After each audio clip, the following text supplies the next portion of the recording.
Transformers Dark of the Moon.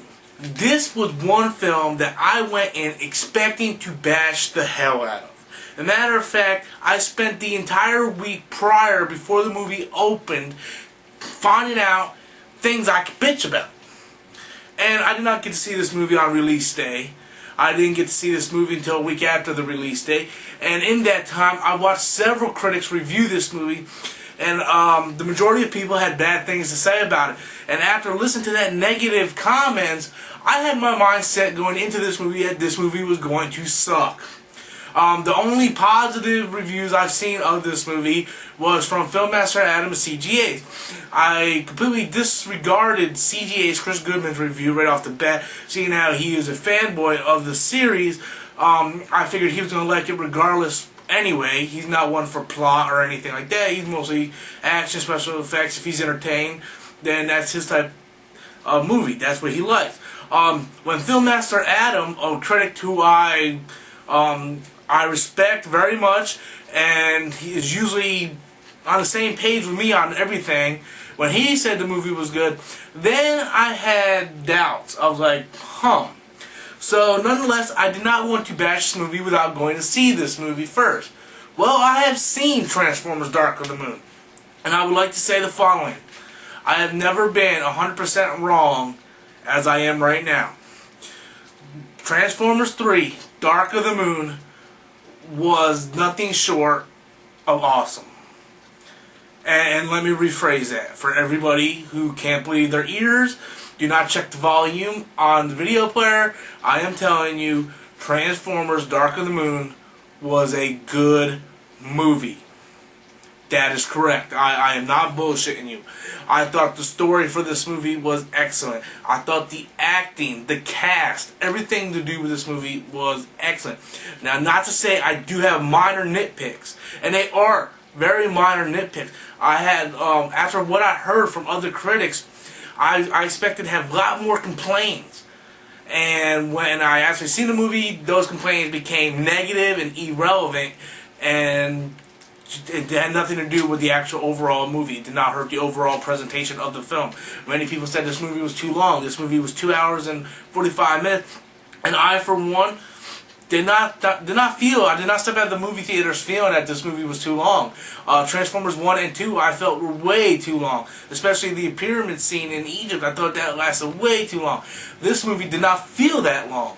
I was actually surprised when the movie was over. I really thought by that point it was the midway point, and it was still had like an hour to go. But the movie ended, and I was really surprised that the time did not feel as long as it is. Another complaint I heard was that many critics say Shia LaBeouf's character, Sam, Witwicky, I have my notes here, guys, was acting like a little crybaby because he can't get a job, he doesn't feel special, he wants to work with the Autobots. A lot of people bitch about that. Me, I look at the human side of that. If you would put yourself in his shoes after doing what you did in the previous two movies and helping the Autobots and actually save the world, your human emotion would want to do more. You would want to get recognized for that. You would want to cement your place with the Autobots and the government. You know, you would think you would be special. That's a human emotion. Anybody in the world, if that would happen to you, you would feel the same. For those critics that said that he's just whining and crying, if you would put yourself in his shoes, you would feel exactly the same way. Another thing that I thought was a major improvement of the movie was no Megan Fox. I was really skeptical on Rosie Huntington, what's her name, Whitley, as Carly. I was really skeptical going into this movie, seeing how she has no prior acting experience, but she did a phenomenal job. Her character was actually useful. She actually had a part in this movie that was useful, and I can't believe I'm saying this.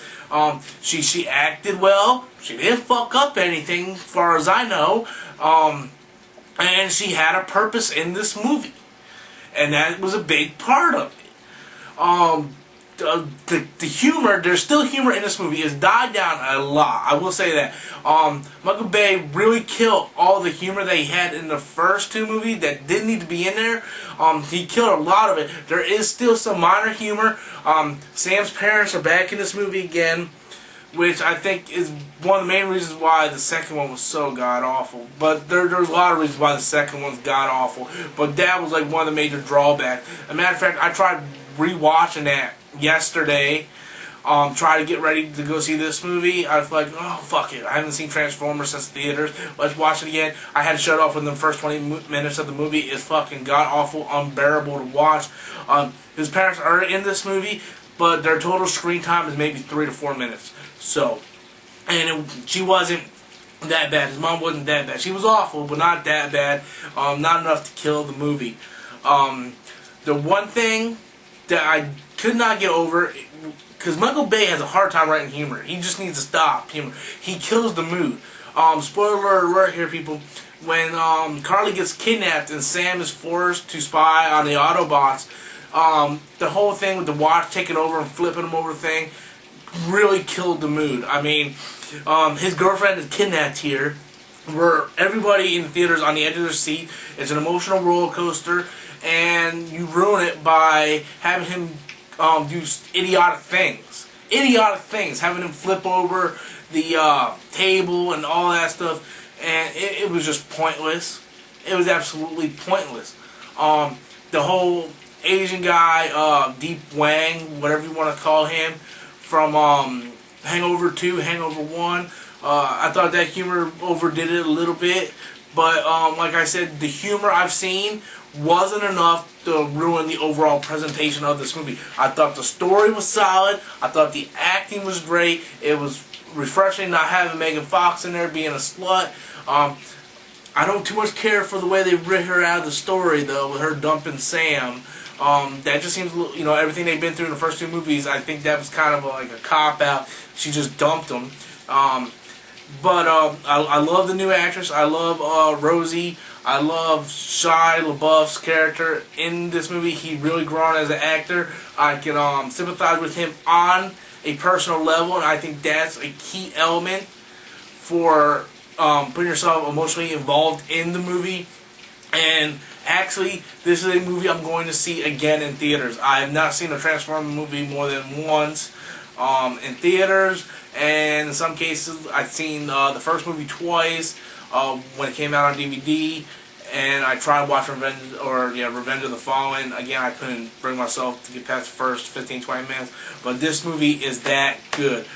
This is without doubt the best movie of the year so far. I think the only competition it might have is Harry Potter. I think Harry Potter is going to be a great film.